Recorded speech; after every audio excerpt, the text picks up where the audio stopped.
regardez Moutetesi Télévision, merci. Et vous êtes dans l'essentiel de l'actualité. En territoire du Walikale, certaines femmes et jeunes filles se disent être victimes de violences sexuelles dans les villages de Bouhimba. Dans leurs témoignages, elles pointent du doigt certains éléments incontrôlés des forces armées de la République démocratique du Congo qui, selon elles, s'introduisent dans les maisons et récupèrent les femmes pour les amener dans des endroits inconnus pour des faits sexuels.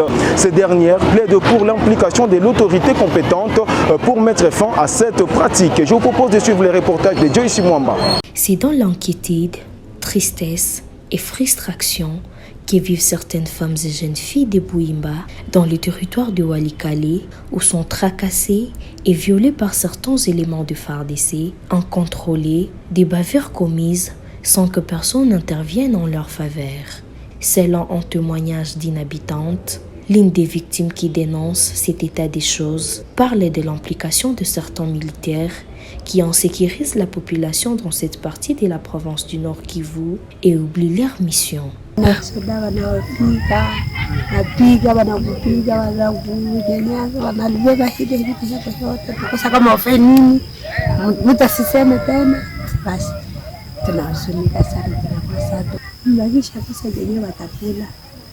Hatuna na makuta ni wanaanza wapiga pale ndio wanaishi sana mbaya, hawapendi manake kadogo tana pale wanabeba mtoto wako usiseme, wanabeba mtoto mufie wako bara mtosha mnyumba wanaenda naye, utasemea hapi unaenda mfaa wenyewe watafaa viona. Viongozi wa nchi watusaidie sisi tunaishi ishi. Ces petits enfants âgés de 10 ans révolus appellent les autorités à sécuriser en vue de garantir la paix dans ces coins. Pour lui, c'est chaque jour où des balles crépitent, c'est qu'il les plonge dans la peur et respire l'insécurité.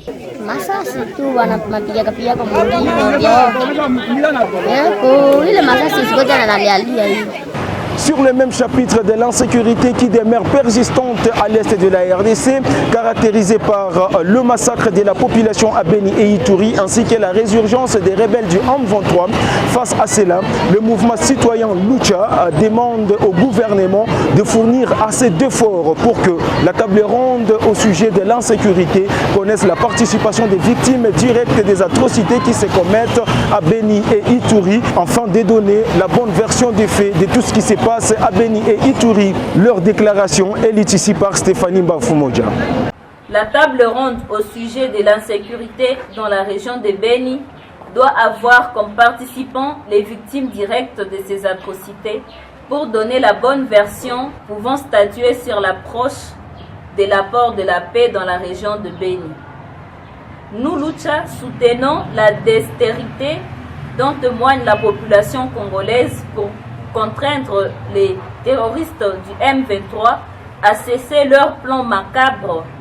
Cette même énergie doit être déployée pour dissuader les ADF ainsi que tous les autres groupes armés comme le Codeco. La Lucha propose la levée de l'état de siège en faveur d'une opération militaire spéciale couplée d'une administration civile pour permettre aux militaires de se concentrer seulement à la guerre. La libération de tous les compatriotes arrêtés et condamnés pour avoir émis un point de vue au sujet de l'état de siège. Le dédommagement de citoyens victimes des incendies des véhicules et de marchandises sur différentes routes dans la région. Demandons au gouvernement de rompre toutes les relations diplomatiques avec tous les pays agresseurs en rappelant nos ambassadeurs et en expulsant leur et si nécessaire leur déclarer une guerre. Le député provincial du Nord Kivu, Jean-Paul Lumbu propose la mise en application de l'article 63 de la Constitution de la RDC. Dans une exclusivité en Moutetesi Télévision, cet élu du peuple propose que les citoyens congolais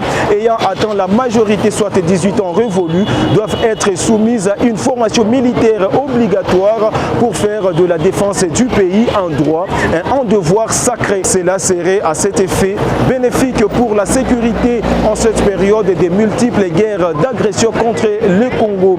Jean-Paul Lumbu le dit dans ce propos recueilli par Joyce Mwamba. En fait, il ne s'agit pas de souci de la jeunesse, mais il s'agit du souci de la sécurité de notre pays. Je dois dire que mon tweet n'a fait que traduire l'une des préoccupations du projet de société de mon parti politique, le PLD, et qui prévoit en principe l'enrôlement obligatoire dans l'armée et la formation militaire obligatoire à tous les citoyens à l'âge de 18 ans. Et ce projet de société prévoit non seulement que tous les citoyens apprennent le maniement des armes, mais que la connaissance ou la maîtrise des maniements des armes soit peut-être l'une des conditions d'accès à l'emploi. Dans beaucoup de pays, cela se fait déjà. Cela contribue à renforcer les sentiments d'appartenance et les soucis de défense de son pays en cas d'agression. Vous voyez, nous sommes dans un cas d'agression par les pays étrangers. Et l'article 63 de notre Constitution fait de la défense du pays un devoir, un droit sacré reconnu à tous les citoyens. Mais pour cela, il faut que les citoyens apprennent le maniement des armes. Et que donc, si j'avais le pouvoir, et c'est ainsi que dit mon tweet, si j'avais le pouvoir, je rendrais obligatoire la formation militaire à tous les citoyens à l'âge de 18 ans. C'est pour renforcer davantage les sentiments d'appartenance à notre nation. C'est pour permettre à la population d'être en mesure de se défendre en cas d'agression étrangère, comme c'est le cas aujourd'hui. Nous sommes agressés par un groupe armé qui est commandité par le Rwanda. Et je pense que c'est tout à fait logique.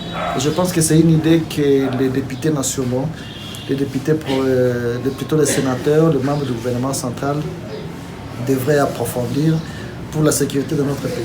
Lorsqu'on sait que les citoyens savent manier les armes, mais écoutez, vous y allez, mais vous savez que vous pouvez être tué également. Donc c'est plutôt une option à lever au niveau de la nation.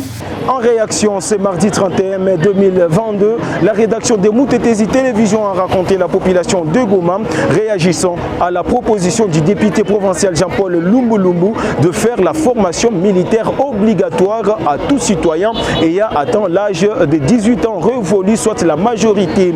Suivez ces propos recueillis par Joyce Mwamba. Bon, il a une proposition à bien. Parce que tushateseka sana nchi, tushasufrire, bandu wetu viko akufa sana, tuwezi furahi, tunazipenda ile proposition na shetupasaidie kwa bien. Iko danze na motare nana kwa barabara na kwa na mudanze make kila kitu inakuwa mudanze, mbo Mungu ndio anachungaka, Mungu anezi saidia mbo kutumikia nchi nao ni bien, antuka tunezi baunga mikono inezi kwa bien. Kwa juu ni intérêt touché bote. Mimi na mimi napai tumikisha juu na mimi niko na hasira na hapo. Baba bebe biko na tuingilia, wanakuwa tusumbua mkongo, wanaacha tulale.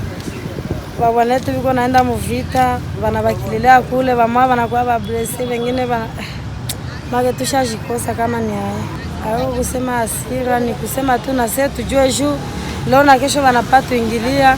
Na meka mimi najua arme mimi namtangulia. Proposition yenye niliona tuko mshibo wote saa mtu anamaliza ile formation ya nani wanapaswa kumpatia hata ya kiarme juu angalie jinsi ya kupiganisha ule adui. Bajene tuangalie jinsi ya kugombanisha sababu ile wale wanani wa adui. Tuangalie na shehe jinsi tunaweza jisaidia. Ndio maana mimi nasema juu ya ile arme. Juu adui anaweza tokea tuko mikele kebara hata kama balinifundishaka na hakuna vitu vyenye ndakimbilia kwa niangalie jinsi ya kumkimbiza. Bon, en tout cas, mimi naona iko bien sana, vraiment ile wazo iko ya bien sana, na kila mtu angekuwa na nani na juhudi ya kuproteger nchi yetu aende deja mwele formation. Ni kujua tu gisi ya kutumikisha. Ndio mimi naweza kwa akili yangu na kwa mawazo yangu mimi naweza penda tu ile nani proposition. En tout cas, mimi na encourager.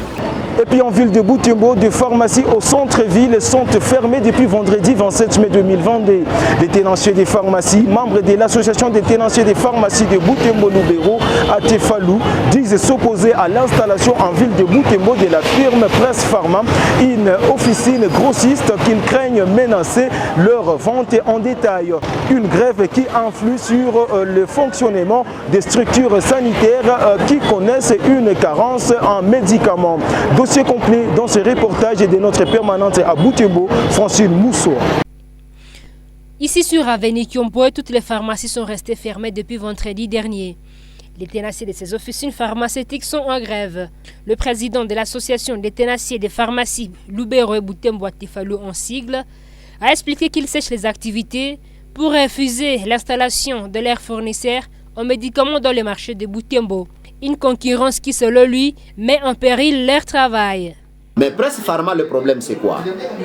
Lui, il a ses propres médicaments, mais à côté de ces médicaments, il associe aussi des médicaments qui viennent de Nairobi, il associe aussi des médicaments qui viennent de Kampala, mais aussi encore, il associe aussi des médicaments qu'on peut produire dans le pays ou même au niveau local. Et que nous on s'est dit, s'il est un expatrié, il n'a pas de problème si il veut se comporter comme Chalina. Notre crainte, c'est parce que, comme je vous ai dit tantôt, sa politique de vente. Même à 1000 francs, vous allez acheter chez lui. Et moi qui vends le gros, avec les produits que j'ai, je vais acheter chez lui. Et même le dernier détaillant, avec 1000 francs, il va acheter. Le dernier consommateur, il a son ordonnance, il va acheter. Mais c'est ce qui est contre maintenant la loi, malheureusement. Pourquoi? Parce que il est une firme, il ne peut pas vendre en détail.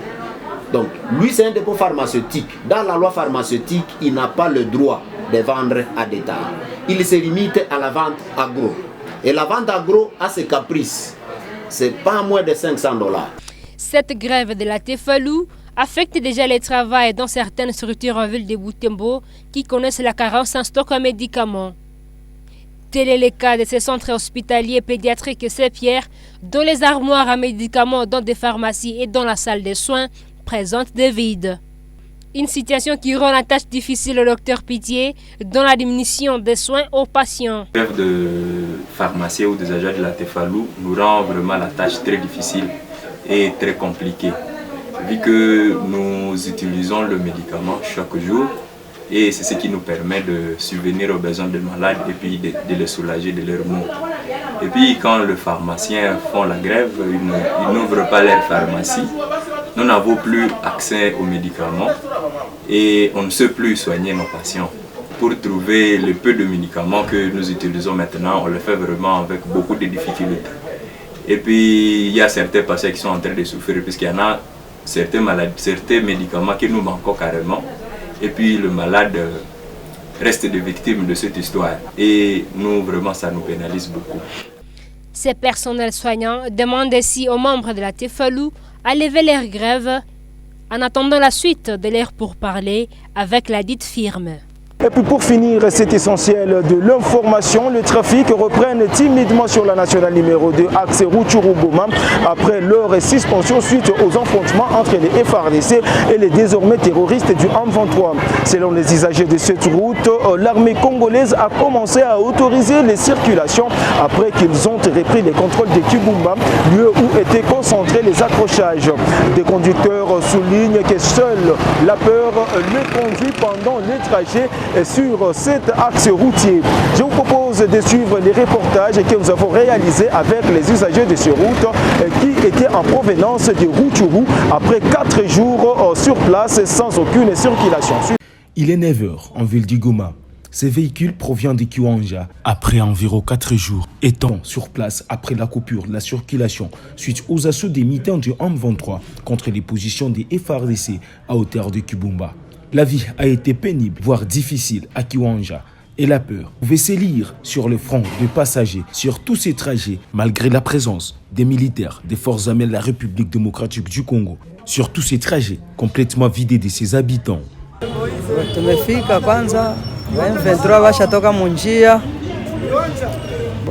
basoda njo kwanza na Kibumba kuya kwa kwanza watu tulikuwa naogopa, hakuna watu kwenye, hakuna watu napasha ogopa, ni basoda tu.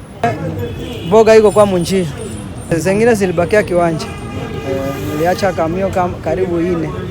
Par ailleurs, les voyageurs demandent une consolidation de la paix dans la zone pour que les activités reprennent normalement. Njia tumuko boga, juu basoda tu njo biko munjia. Na pale Kibumba hakuna watu, basoda tu njo biko pale. Gari zilikuwa za mingi sana. Les tronçons routiers Goma-Rutshuru via Kibumba jouent un rôle important dans les ravitaillements des villes du Goma et Bukavu en divers produits de première nécessité. Cette suspension momentanée du trafic sur cette route a, sous peu, eu de l'influence sur les prix de plusieurs biens sur le marché de la ville du Goma. Et c'est la fin de cet essentiel de l'information. Merci de nous avoir suivis. Je vous propose rendez-vous à la prochaine.